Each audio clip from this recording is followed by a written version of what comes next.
basically got one outer light. You've got a slightly bigger bulb there, and then if you bring it up, and you've got an outer light there, and then an outer light there, and then you have the window just right here to the driver to see.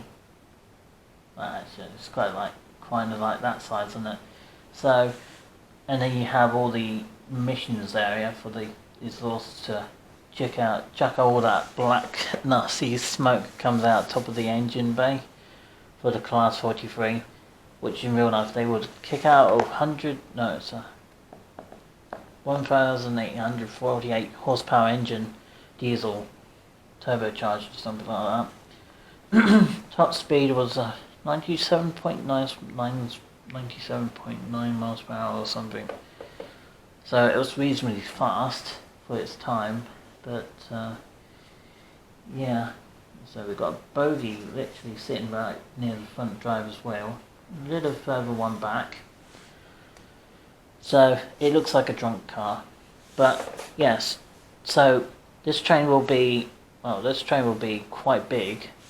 You have to think about that, because obviously if you're buying a lot of carriages for this train, and again it's just, you know, if you've got an outer line section here, which basically I'm going to just basically show you how it works. Basically what it does, this is the body shell of the HST. I know it's not quite to scale, or it doesn't look quite right, but you know, this is a rough estimate. So you basically had a wiper on this end,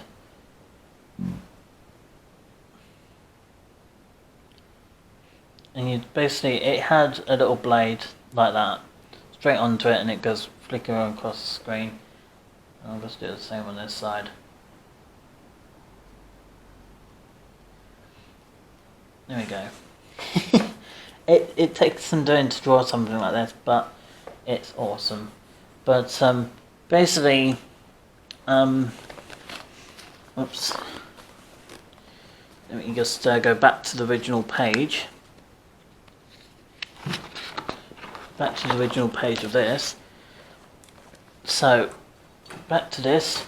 You're basically seeing this layout is going to be, well, I'm saying it's about a 5 foot layout, so it's going to be roughly about 4.5 layout, 4.5 lip Heritage layout. So,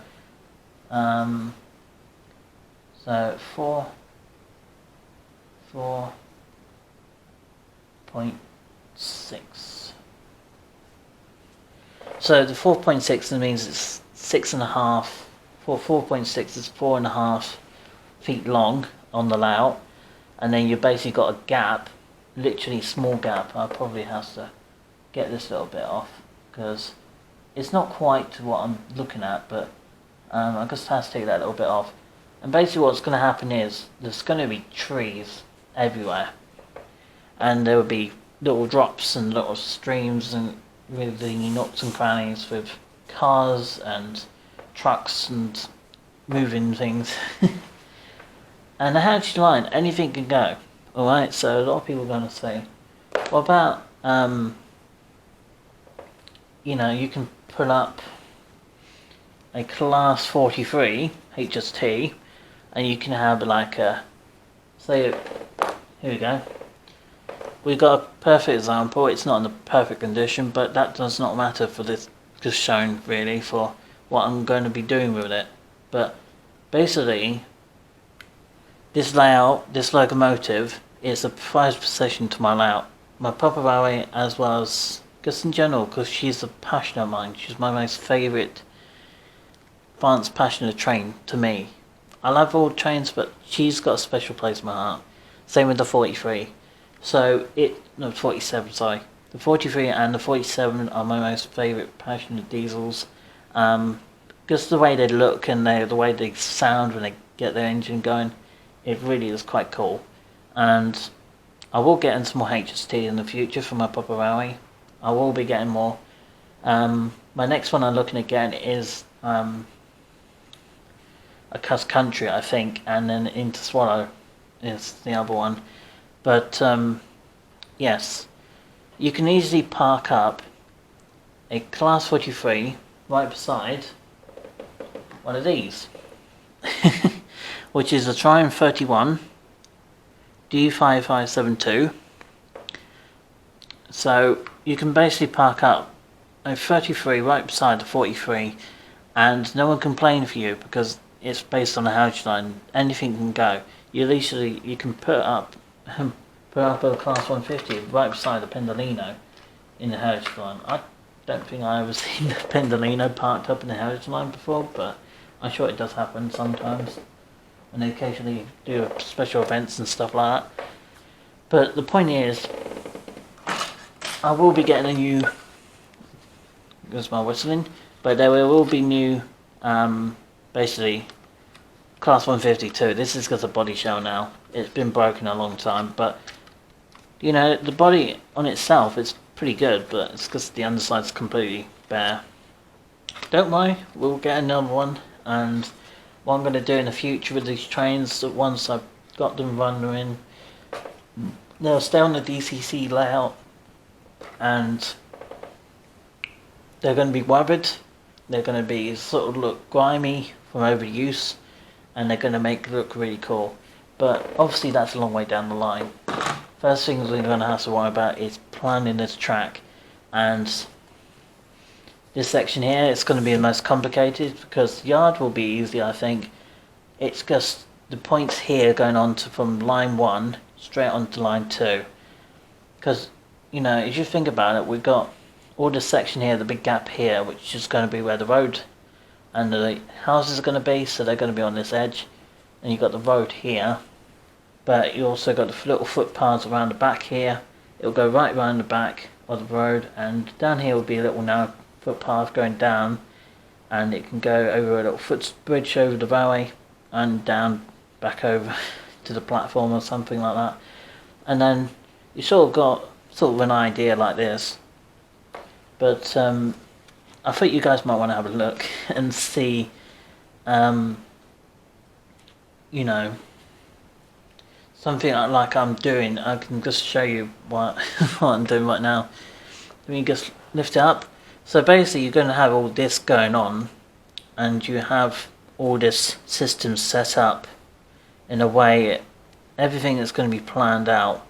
So if you think how this is looking, if you're new to the hobby as well, welcome. What was I going to do? Right, so yeah, if you're joining a, say, a second-hand point, or maybe a third-hand point, because I know they do exist, but they're really hard to find. But you can get one of those points, one of those big long points, which I do have, which is join up in the inner lap of the track at the moment. And I'll get another one. I could get one of those, what do they call them? Diamond crossing? I think that's what they call it. It's like they shape it into figure 8, but the idea is basically instead of having that figure 8 section in, we have 2 points. Basically the second hand point will go straight onto the second hand line, and it will come round, it will join up to the yard, and this will be third radius, by the way. It's just a rough estimate how I'm drawing it, but this yard here, where you can see the rust drawn out, this is where all the steam locos will be. This section will be like the 03s, 08s, maybe the 06s and pocket rockets types. We're in this section here.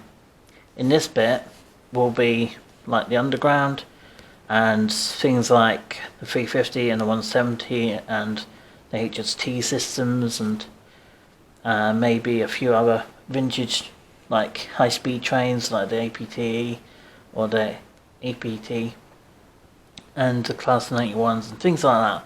So, and there will be third rail trains as well. So say like we've got a section here, just to add one more into the yard, because obviously it's going to be overfilled otherwise.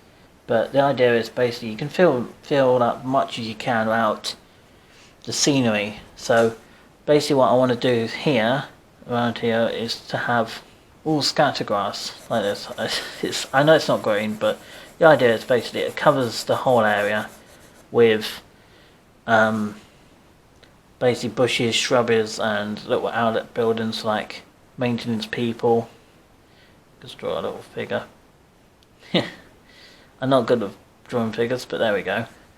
So basically this person will be in here hiding from the rain because it's literally could be pouring down. In real life it would happen, but in models, I'm ashamed they don't do that yet. But that is basically the idea. So that's basically what my popular hour is going to look like in due time. I might change my mind to drawing this out a little bit differently, but that's basically what I'm looking at going for. And it's built off a heritage line, so you know, everything can go, no one can complain at you, and I know a lot of people will say that, but they will try to blame you for something. It shouldn't be complained.